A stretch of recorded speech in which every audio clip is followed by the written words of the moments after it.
नमस्कार मित्रांनो, मोहनी माता अनगड या देवीचा मी इतिहास सांगत आहे. काल सांगितल्याप्रमाणे वडोदरा जिल्ह्यामध्ये आलेलं हे गाव आहे अनगड. वडोदऱ्यापासून 15 किलोमीटर अंतरावरती म्हैसागर नदीच्या काठावरती हे मंदिर आहे.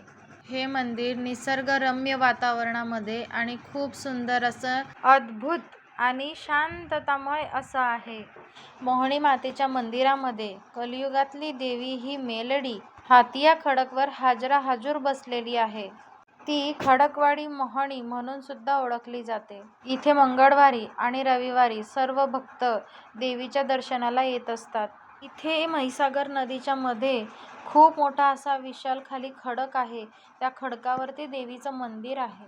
देवीचं दर्शनाला सर्व भक्तांना तिथे बोटीमधूनच जावं लागतं. त्या पाण्याच्या खाली सुद्धा एक खूप मोठं मंदिर आहे, पण पाणी असल्यामुळे ते दिसत नाही. नदीमध्ये जेव्हा पाणी खूप असतं तेव्हा देवीची पूजा होऊ शकत नाही, म्हणून गाव लोकांनी वरती सुद्धा देवीचं एक छोटं मंदिर बांधलेलं आहे. ते मंदिराला बांधून फक्त आता 30 वर्षच झालेले आहे. ते म्हैसागर देवीचं मंदिर आणि मा मोहनीचं मंदिर आहे. ह्या मंदिराला पायऱ्या चढून वरती गेल्यावर इथे भाविक भक्त त्यांचा मान पूर्ण करत असतात. तर चला मग मी सांगते तुम्हाला अनगड गावचा पूर्ण इतिहास लोकांच्या आणि तिथल्या असलेल्या पुजाऱ्यांच्या सांगण्याप्रमाणे. तर ही गोष्ट आहे 500 ते 600 वर्षांपूर्वीची. राज परंपरेच्या टायमाची ही गोष्ट आहे. त्यावेळेला हे अनगड गाव गोहिल कुटुंबाचा राजवाडा होता. राजवाड्यासमोरच मुघल लोक राहायला लागले.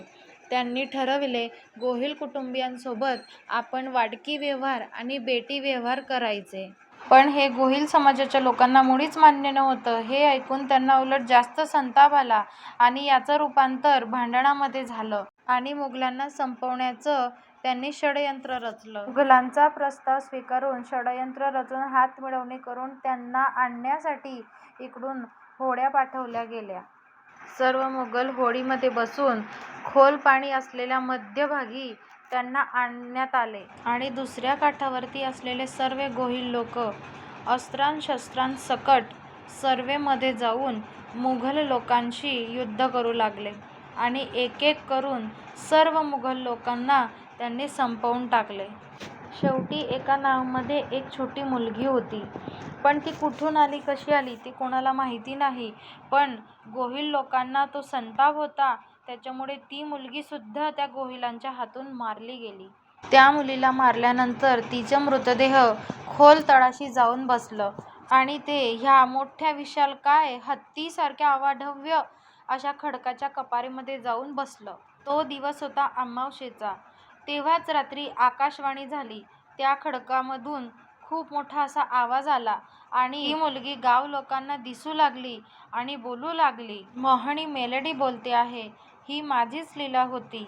मी अनगडच्या घराघरात पूजली जाईल आणि गोहिल समाजाची कुळदेवी म्हणून मी ओळखली जाईल. जे लोक माझी सकाळ संध्याकाळ पूजा करतील त्यांचे मी दुःख दूर करेल. जे लोक 5 मंगळवार किंवा रविवार भरतील त्यांचे मी दुःख दूर करेल.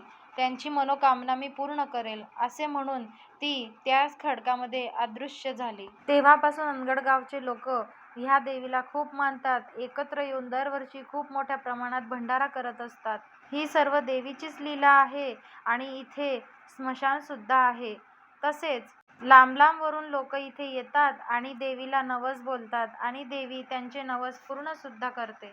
हे स्थान लोकांचे श्रद्धास्थान असून खूप मोठ्या प्रमाणावरती इथे लोक येतात आणि इथे खडकाच्या आजूबाजूला फुलांनी जय मा मोहनी असं नाव सुद्धा लिहितात. तर मित्रांनो, श्रद्धा आणि विश्वास महत्त्वाचा. माझा व्हिडिओ आवडला असेल तर नक्की लाईक करा. अशाच नवनवीन व्हिडिओंसाठी माझ्या चॅनलला सबस्क्राईब करा. जय मा मेलडी, जय माताजी.